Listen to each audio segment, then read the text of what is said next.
Welcome to icon news. నేను మీ పవన్ కృష్ణమూర్తి. ఆవిడ ఒక ఐటీ మొక్క.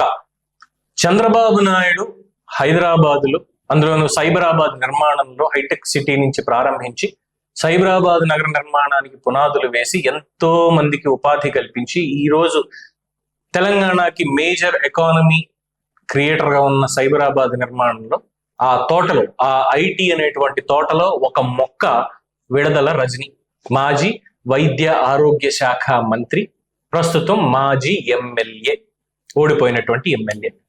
సరే, ఇంకా మాట్లాడితే మహిళా రూపంలో ఉన్న జగన్, ఇద్దరిని కావాలంటే చూసుకోండి మీరు. జగన్మోహన్ రెడ్డి హావభావాలు ఎలా ఉంటాయో ఆవిడ కూడా యాజ్ ఇట్ ఈజ్ ఫోటోలు కానీ బ్రాండింగ్ కానీ అన్ని అలాగే ఉంటాయి.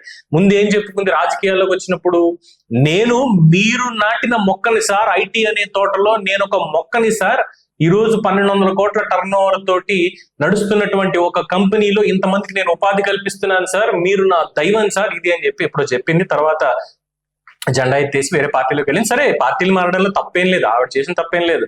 ఆవిడ రాజకీయ ఉద్దేశం ఎలా ఉంది అనేది ఆవిడ నిరూపించుకుంది. అక్కడికి వేరే విషయం, గురువుకు వెన్నుపోటు పొడిచిందా లేదా, ఆయన్ని ఏం చేసింది, ఎలాగా బయటకు కూడా రానివ్వకుండా చేసింది అనేది చిలకలూరుపేటలో చెప్పుకుంటారు. అఫ్ కోర్స్ సొంత పార్టీ నేతల్ని కూడా రానివ్వలేదు ఆ ఇలాకా మొత్తంలోకి. చిలకలూరుపేట అంటే మొత్తం రజనీ, రజనీ అంటే చిలకలూరుపేట, ఇంకేం లేదు. పేట రాణి అని చెప్పి, సారీ పేట రాణి అంటే బాగుండదు, పేటకి ఏం పెడితే బాగుంటుంది పేరు, పేటకి మొత్తం ఒక నియంత అంటాం కదా, సరే పేరు మీరే పెట్టండి, ఆవిడకి ఏం పెట్టచ్చు అక్కడ పేటకి అనేది మీరు ఏం పెడతారో పెట్టండి. సో ఇలా అయిపోయింది. అధికారం పోయిన తర్వాత మాత్రం చూసుకుంటే ఎలా ఉందంటే, అధికారంలో ఉన్ననాళ్ళు కూడా ఆవిడ చేసినటువంటి అవినీతి అక్రమాలు ఒక్కొక్కటిగా బయటకు వస్తున్నాయి.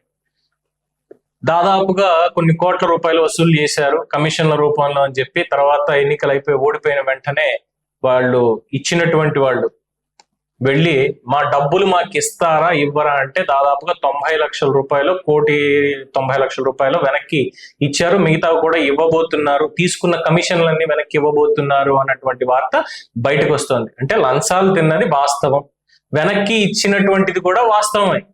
మరి తప్పు చేసిన దానికి శిక్ష కూడా పడాలి కదండి, ఏం చెప్పాలి దానికి.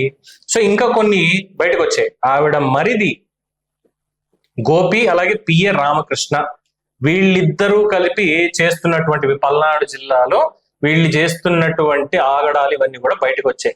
2020లో ఎడ్లపాడు స్టోన్ క్రషర్ వ్యాపారుల్ని 5 కోట్లు లంచం ఇవ్వాలి అని చెప్పి బెదిరించారు ఈ పిఏ దొడ్డ రామకృష్ణ. పిఏ రామకృష్ణ అలాగే మరిది గోపి చెప్పింది వినాలి అని చెప్పి ఆ రోజు అధికారంలో ఉన్నప్పుడు వ్యవస్థలను వీళ్ళు ఎలా వాడుకున్నారంటే, అప్పుడు విజిలెన్స్ ఎస్పీగా ఉన్నటువంటి జాషువా ఒక పోలీస్ అధికారి, ఎస్పీ, ఆయన ఆదేశాలు ఇచ్చారు వీళ్ళకి. ఏమని? పిఏ రామకృష్ణ, విడదల రజని పిఏ రామకృష్ణ అలాగే ఆవిడ మరిది గోపి, వీళ్ళిద్దరి మాట వినాలి, వాళ్ళు అడిగింది మీరు తెగాల్సిందే, లేదంటే ఏం చేయలేని దీంట్లో అని చెప్పి ఎస్పీ జాషువా ఆ రోజు ఇచ్చినటువంటి ఆదేశాలు. చెప్పింది వినకపోతే 50 కోట్లు జరిమానా వేస్తామని బెదిరింపులు. అంటే వీళ్ళకి 5 కోట్లు ఇస్తే 50 కోట్లు జరిమానా ఉండదు, లేకపోతే 50 కోట్లు జరిమానా వేసేస్తారు. ఎక్కడ? ఎడ్లపాడు స్టోన్ క్రషర్ వ్యాపారులు 2020లో జరిగింది. అలాగే తర్వాత అన్ని పత్రాలు మా దగ్గర ఉన్నాయి, అనుమతులు కూడా ఉన్నాయి, మేము ఎందుకు ఇవ్వాలి, మా మీద ఎందుకు మీరు ఫైన్ వేస్తారు అని చెప్పి వాళ్ళు ప్రశ్నించినందుకు గాను ఎన్ని ఇబ్బందులు పెట్టాలో అన్ని వాళ్ళు ఇబ్బందులు పెట్టారు.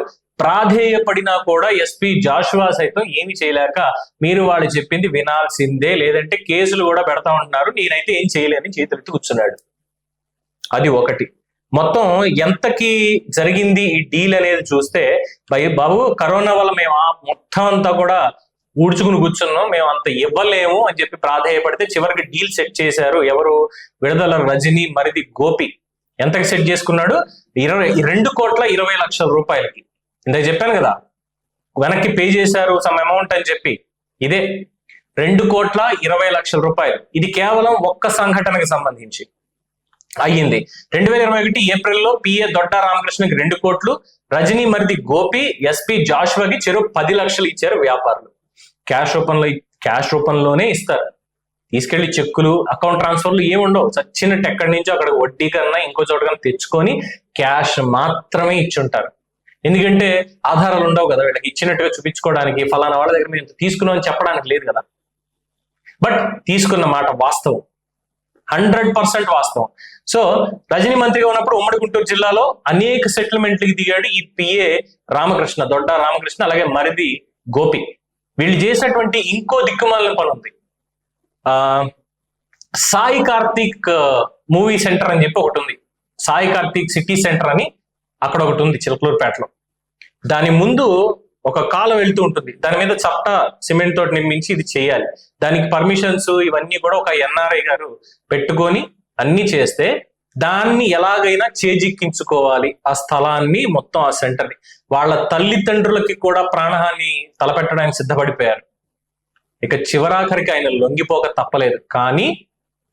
కానీ మొత్తానికి న్యాయం అయితే గెలిచింది. సాయి కార్తీక్ సిటీ సెంటర్ మళ్ళీ వాళ్ళకే ఉంటుంది తప్ప అన్యాయాలు అక్రమాలు చేసి ఇలాంటి వాళ్ళకి కాదు. దానికి సంబంధించి పూర్తి స్థాయి డీటెయిల్స్ అన్ని నేను మెల్లగా ఇస్తా. అనేక మాధ్యమాల్లో పాప ఆయన కూడా తన బాధని వెళ్ళగక్కున్నారు, నాకు ఆత్మహత్య తప్ప ఇంకేం లేదు, నా తల్లిదండ్రులకి ప్రాణాపాయం ఉంది అని చెప్పి. దాని వెనకాల ఉన్నది కూడా ఇదే పిఏ రామకృష్ణ, మరిది గోపి, వీళ్ళే ఉన్నారు. ఆ సాయి కార్తీక్ సిటీ సెంటర్ వెనకాల కూడా విడుదల రజని పేరు చెప్పుకొని. సో మొత్తానికి ఈ స్టోన్ క్రషర్ వ్యాపారులు అధికారం కోల్పోయిన తర్వాత రజని వారం రోజుల క్రిందట, వారం కరెక్ట్ 10 రోజులు అయినట్టుంది, జిల్లా ఎస్పీ గారిని కలిసి, అంటే అప్పుడు జాషువా గారు లేరు కాబట్టి పక్కకు వెళ్ళారు కాబట్టి ఎస్పీ గారిని కలిసి, అయ్యా ఫలానా సంవత్సరంలో మా మీద ఇంత ఒత్తిడి తెచ్చారు, ఇలా ఫైన్లు వేస్తామని చెప్పి మా దగ్గర 2,20,00,000 రూపాయలు తీసుకున్నారు అని చెప్పి ఫిర్యాదు చేశారు. పసుమర్రి రైతులు కూడా, సారీ వీళ్ళు కాదు, క్షమించాలి, గుంటూరు జిల్లాలో సెటిల్మెంట్ కి సంబంధించి ప్లస్ ఈ ఎడ్లపాడు స్టోన్ క్రషర్ వ్యాపారులు ఇచ్చిన కంప్లైంట్ వేరైతే, పసుమర్రు రైతులు కూడా రైతుల దగ్గర కమిషన్లు తినడం నాకు అర్థం కాదు. చేసేది వ్యవసాయమేగా, వ్యవసాయం చేసే వాళ్ళ దగ్గర ఎంత 5 కోట్లు అక్రమంగా వసూలు చేశారట. రైతుల దగ్గర 5 కోట్ల, ఏం పంటలు పండించి ఏం లాభాలు వచ్చేసాయని చెప్పి రైతుల దగ్గర అంత వసూలు చేయడానికి? వీళ్ళ బతుక్కి వీళ్ళ దాంట్లో నీళ్లు కూడా సరిగ్గా ఇవ్వలేకపోయారు కదా రైతాంగానికి, కరెంటుతో సైతం 5 కోట్లు వసూలు చేసిందని కంప్లైంట్ ఇచ్చారు రైతులు, పసుమర్రికి సంబంధించిన వాళ్ళు. ఎవరికి? అడిషనల్ ఎస్పీ లక్ష్మీపతి గారికి.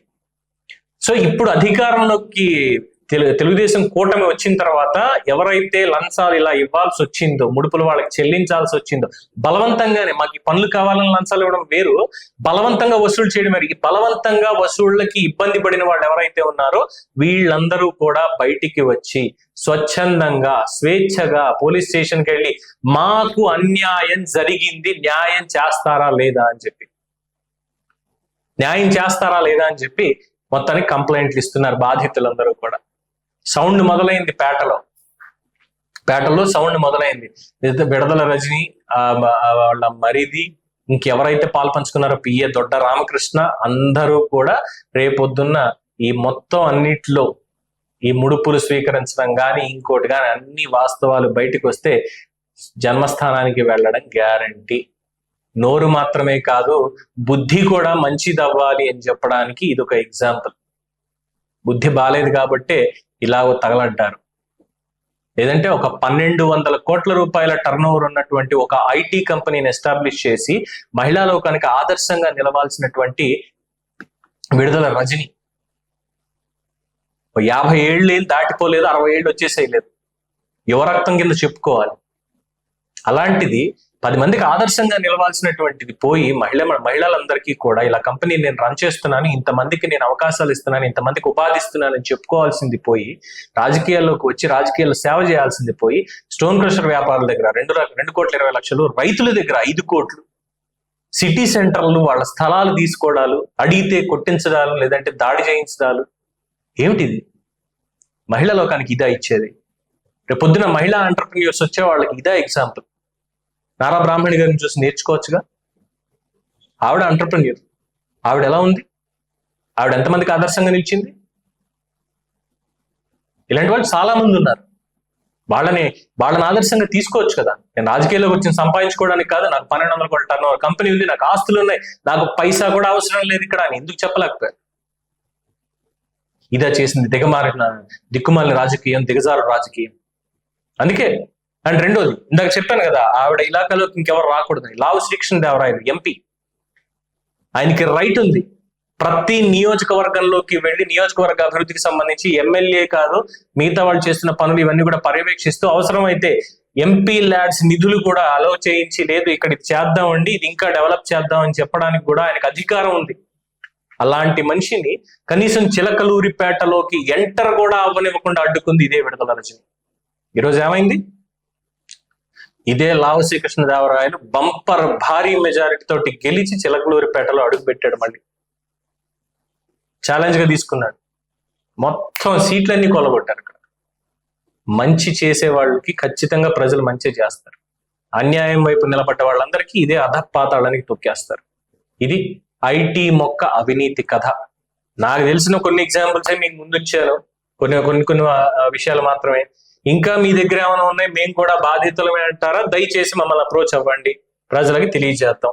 మీ అభిప్రాయాన్ని కామెంట్స్ రూపంలో తెలియజేయండి. చూస్తూనే ఉండండి ఐకాన్ న్యూస్. నేను మీ పవన్ కృష్ణమూర్తి.